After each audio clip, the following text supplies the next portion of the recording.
کیونکہ اللہ تعالیٰ کا ارشاد ہے، اور یہ جنت ہے اپنے عمل کے بدلے میں تم جس کے مالک ہوئے ہو۔ اور بہت سے اہل علم حضرات ارشاد باری فوربک الخ کی تفسیر میں کہتے ہیں کہ یہاں عمل کی مراد لا الہ الا اللہ کہنا ہے، اور اللہ تعالیٰ نے فرمایا ہے کہ عمل کرنے والوں کو اسی جیسا عمل کرنا چاہیے۔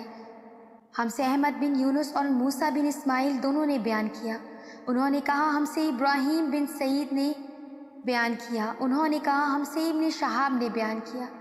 وہ سعید بن المسیب رضی اللہ عنہ سے روایت کرتے ہیں، وہ حضرت ابو ہریرہ رضی اللہ عنہ سے کہ رسول اللہ صلی اللہ علیہ وسلم سے دریافت کیا گیا کہ کون سا عمل سب سے افضل ہے؟ آپ صلی اللہ علیہ وسلم نے فرمایا اللہ اور اس کے رسول پر ایمان لانا۔ کہا گیا اس کے بعد کون سا؟ آپ صلی اللہ علیہ وسلم نے فرمایا کہ اللہ کی راہ میں جہاد کرنا۔ کہا گیا پھر کیا ہے؟ آپ صلی اللہ علیہ وسلم نے فرمایا حج مبرور۔